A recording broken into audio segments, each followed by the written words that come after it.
ওমর দরদিয়া সিরিয়ালে আজকের পর্বে আপনারা দেখতে পাবেন বাণীর কাকাবু বাণীকে জিজ্ঞাসা করে, আচ্ছা বাণী, তোর মেয়ে আজ স্কুলে গিয়েছে তো? তখন বাণী বলে, না গো কাকাবু, কিছুতেই আজ স্কুলে যেতে চাইলো না।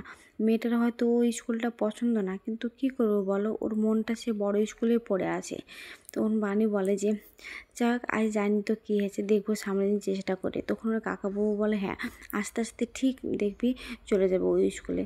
তখন বলে, আজ কালকেও গিয়েছিলো তো, প্রথম দিন কোনো বন্ধুও হয়তো হয়নি, তার জন্য আরও যেতে চাইছে না। এখন কি করব বলো? একটা কথা বলবো কাকাবাবু, বলতে আরও অনুরোধ করছি। তো কি বল? আমাকে 500 খান টাকা দেবে, তাহলে মেয়েটার জন্য আমি কিছু কিনে নিয়ে যেতাম।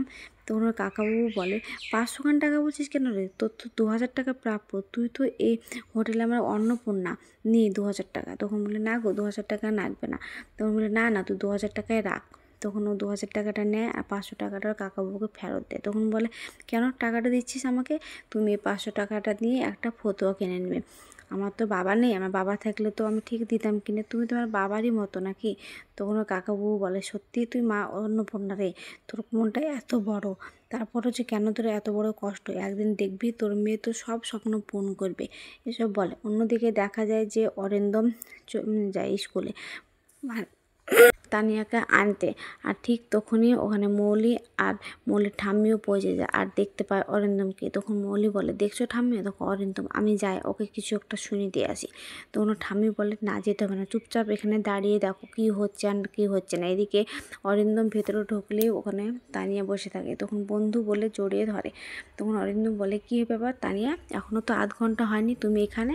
তখন তানিয়া বলে, জানো বন্ধু, আমি না পাস করে ফেলেছি, আমি এই স্কুলে ভর্তি হবো, এসব বলে। এদিকে অরিন্দমকে বিদ্যুৎ দেখে ফেললে ওর পিছু পিছু স্কুলের ভিতরে ঢোকার চেষ্টা করে। এদিকে তখন অরিন্দম তানিয়াকে কোলে কেটে নিয়ে আদর করে আর বলে, সত্যি বলছো তুমি তো? হ্যাঁ। তখনই প্রিন্সিপাল স্যার বাইরে আসে আর বলে, স্যার কংগ্রেচুলেশন, ও সত্যিই পাস করেছে, আই ইন্টেলিজেন্ট, ও সত্যি খুব ভালো ব্রেন, ও এই স্কুলেই পড়বে, চলুন আপনাদেরকে অ্যাডমিশনের জন্য সব কিছু আমি বুঝিয়ে দিচ্ছি, বলে ঘরের ভিতরে নিয়ে যায়। এদিকে বিদ্যুৎ ভাবে যে এতদিন ধরে আমার বউয়ের সঙ্গে লটঘট করলো, আর এখন আমি মেয়েটাকেও বশ করার চেষ্টা করছে, আমি দেখছি কি করা যায়, এসব বলে। অন্যদিকে মৌলি রাগারাগি করে আর বলে, আমাকে যেতেই হবে অরিন্দমের কাছে, আর গিয়ে ওকে কিছু বলতেই হবে। তখন ওর ঠাম্মি বলে, আর কি হবে, ওখানকার গিয়ে সব কিছু ঠিক করে ফেলবে। এদিকে বিদ্যুৎ স্কুলের ভিতরে ঢুকতে গেলে একটা সিকিউরিটি গার্ড বলে, কিরে বিদ্যুৎ, তুই কোথায় আছিস? আমি মানছি তোমার বন্ধু, তা বলে তোকে আমি এভাবে যখন তখন স্কুলে ঢুকতে দিতে পারি না। একসঙ্গে বসে আমরা মদ খাই, রে ঠিক আছে, কিন্তু আমি তোকে ঢুকতে দিতে পারবো না কো, প্রিন্সিপালের অর্ডার ছাড়া, এসব বলে। তখন বিদ্যুৎ পকেট থেকে 100 টাকা বের করে আর বলে, এই টাকাটা রাখ, আর আমি একটু ভিতরে গিয়ে শুধু দেখবো। তখন বলে, কি দেখবি সেটা তো বল, ওই তো একটা বাচ্চা মেয়েকে নিয়ে একটা ছেলে গেল না, আমি শুধু ওর সঙ্গে একটু কথা বলবো। তখন বলে, ও ওই বাচ্চা মেয়েটাকে, ও তো 2 দিন আগেও এসেছিলো ভর্তি হতে রে, এসব বলে। এদিকে দেখা যায় যে অরিন্দম অ্যাডমিশন করতে শুরু করে দেয়, আর এদিকে আবারও সিকিউরিটিটা বিদ্যুৎকে এসব বলতে থাকে, ওর মায়ের সঙ্গে এসেছিলো, এসব কথাগুলা।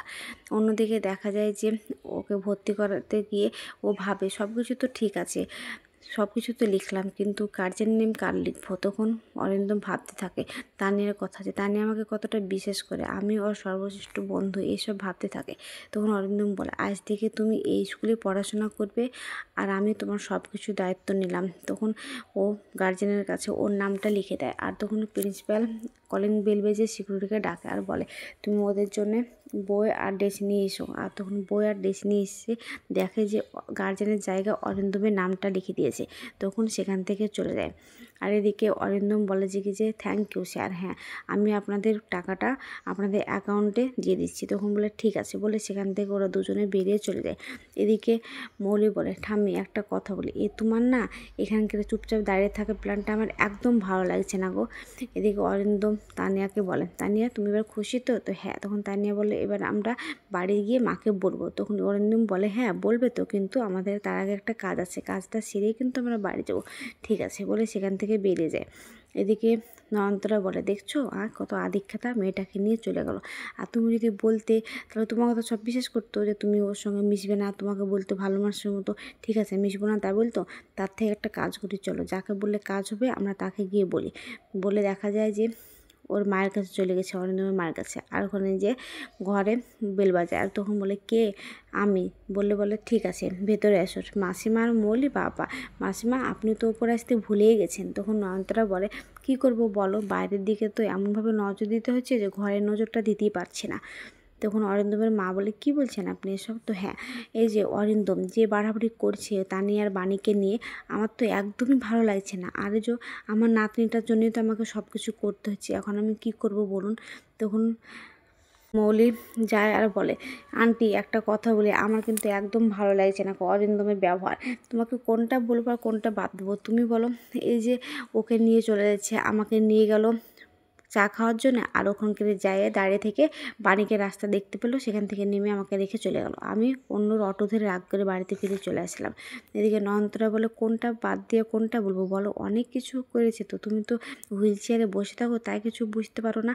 তাই আমি ভাবলাম নিজে থেকে একটু বলে এসেছি, যতই হোক বাড়ির লোক বলে কথা। তখন নয়নতারা বলছে শোনো ও কত কি করছে, এসব কথা বলে। তখন আবার মৌলি বলে আমি ঠিকই বলছে গো, আমি নিজের চোখে দেখেছি ও ওর মেয়েকে নিয়ে আদিক্ষেতা করে, বাণীকে নিয়ে আদিক্ষেতা করে, আমার কিন্তু এসবগুলো একদম মোটেই ভালো লাগে না গো। তখন নয়নতারা বলে এই যে আজকে দেখছি যে ওর মেয়েকে নিয়ে ভর্তি করতে চলে গেছে, অথচ আমার নাতনিবেলাতে একটুও সময় নেই গো। তখন অরিন্দমের মা বলে একটা কথা বলি মাসিমা আপনাকে, হ্যাঁ যদি অরিন্দমের সম্পর্কে এই কথাগুলো বাইরের লোকে বলতো তা আমার খারাপ লাগতো না, কিন্তু আপনারা তো অরিন্দমকে ছোটোবেলা থেকে চিনেন ও কীরকম ধরনের ছেলেটা, তারপর আপনারা কী করে এসব কথাগুলো বললেন আপনি। আর একটা কথা বলি, হ্যাঁ মৌলির মনের ভিতর তো এইভাবে সন্দেহের বীজ বোনেন না গো। তখন মৌলি ছাত্রীর কাছে গেলে বলে একটা কথা বলি মৌলি শোনো, স্বামী স্ত্রীর বন্ধনটা তো বিশ্বাসের প্রতি, হ্যাঁ তোমাদের তো এখনও বিয়ে হয়নি, তবে তোমরা দুজনকে অবিশ্বাস করো না, তাহলে কিন্তু এই বন্ধনটা কিন্তু টিকবে না, এসব বলে।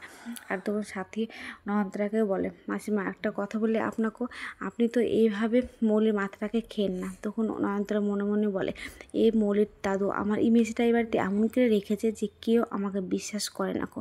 এদিকে দেখা যায় যে পানি বাড়িতে আসে আর এসে ওর মেয়েকে খুঁজে, ওর মেয়ের জন্য আইসক্রিম কিনে এনেছে প্রথমে রোজগারের টাকা দিয়ে তার জন্য। তখন দেখতে না পেলে বলে কোথায় গেল মেয়েটা।